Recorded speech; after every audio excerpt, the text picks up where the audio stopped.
নমস্কার, কেমন আছেন সবাই? প্রিয়াঙ্কা লাইফস্টাইলের নতুন আরেকটি ব্লগে আমি প্রিয়াঙ্কা আপনাদের সবাইকে স্বাগত জানাই।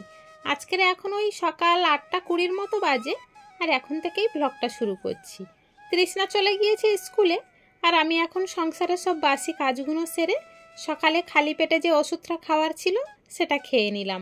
এবারে তো রান্নার কাজে যাব, কিন্তু তার আগে দেখে নিচ্ছিলাম যে বাইরের ওয়েদারটা ঠিক আছে কিনা, কারণ গতকালকের অনেকটা কাচাকুচি করেছি, তার উপরে রৌদ্রও হয়নি, আর সেই জামা কাপড় সব ভিজেছিল।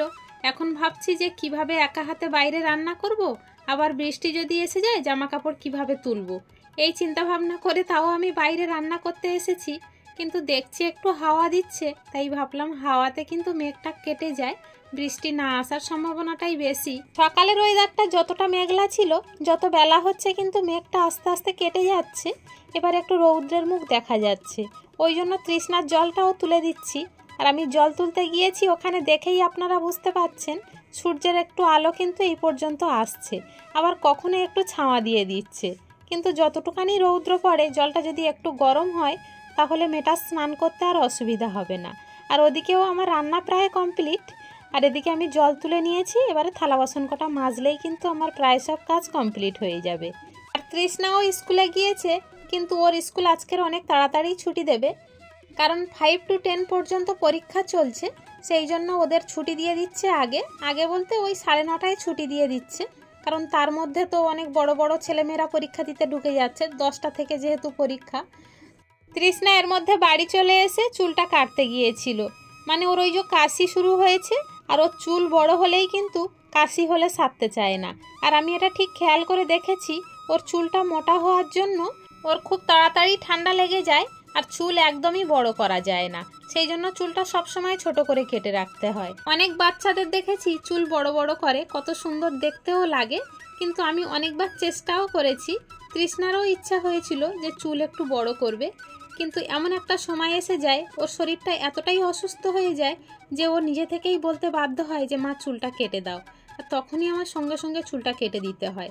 আর এই যে চুলটা কেটে এনেছি, দেখবেন 2-1 দিনের মধ্যে ওর কাশিটা ঠিক হয়ে গিয়েছে।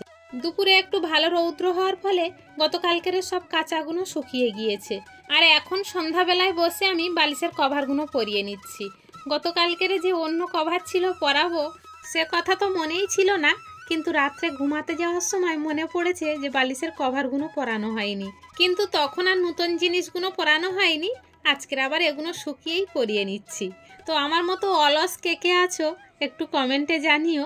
আসলে অলস বলতে ওই শীতকালের দুপুরে খাওয়া দাওয়ার পরে একটু যদি শোয়া হয়, তখন আর কম্বলের মধ্য থেকে উঠতে ইচ্ছা করে না, তখন আর কোনো কাজ করতেই ইচ্ছা করে না, এই জন্যই তখন অলস হয়ে যাই, এই আর কি, তাছাড়া অন্য কিছু নয়। তো সংসারের কাজ সব কিছুই করি, আর যখন ভালো লাগে না তখন আর করতেও ইচ্ছা করে না।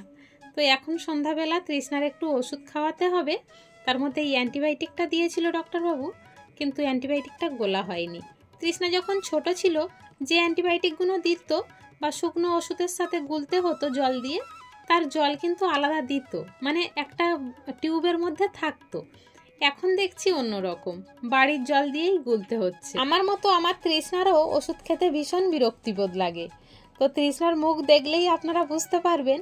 আর আমিও সকালে একটা ওষুধ খেতে গিয়ে যে আমার কি অবস্থা হয়েছে সেটা তো আপনারা নিশ্চয়ই দেখেছেন। আমার ওষুধটা উঠেই আসছিল, মুখে হাত চেপে তাই ওষুধটা আমি ঢোক মেরেছি। তো যাই হোক, তৃষ্ণাকে এখন ওষুধ খাওয়াবো, কিন্তু অ্যান্টিবায়োটিকটা গুলে রেখে দিলাম, অ্যান্টিবায়োটিকটা খাওয়ার আগে খাবে। আর এখন একটা সন্ধ্যায় খাওয়ার পরে একটা ওষুধ রয়েছে, সেই ওষুধটা খেতে দিচ্ছি। অ্যান্টিবায়োটিক কাশির সিরাপ খেয়েও ওর কাশিটা কম ছিল না, সেই জন্য ডাক্তারবাবুর কাছে আবার বলাতেই এই ওষুধটা দিয়েছিল। তো সেই ওষুধটা এখন খাবে, তা ওর অবস্থাটা দেখুন কি অবস্থাটা হচ্ছে। তো খুব চেপে ধরে ওষুধটা খাওয়ানো হয়েছে। আর আমার সেদিনের ব্লগটা একটু ছোট হয়ে গিয়েছিল, কারণ আর ভিডিও ক্লিপ নেওয়া ছিল না, তাই পরের দিনের সকালের একটু ব্লগ দিয়ে এটা বড় করে দিলাম। তো সকালে আমি রুটি করতে এসেছি ফার্স্ট টাইম, ভাত বসিয়েছি, আর আজকের গ্যাসে রান্না করছি।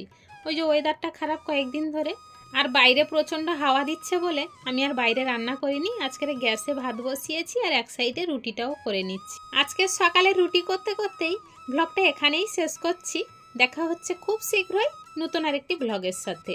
তো ততক্ষণ পর্যন্ত সবাই ভালো থাকবেন, সুস্থ থাকবেন, সাবধানে থাকবেন। ভালো লাগলে একটা লাইক করে দেবেন।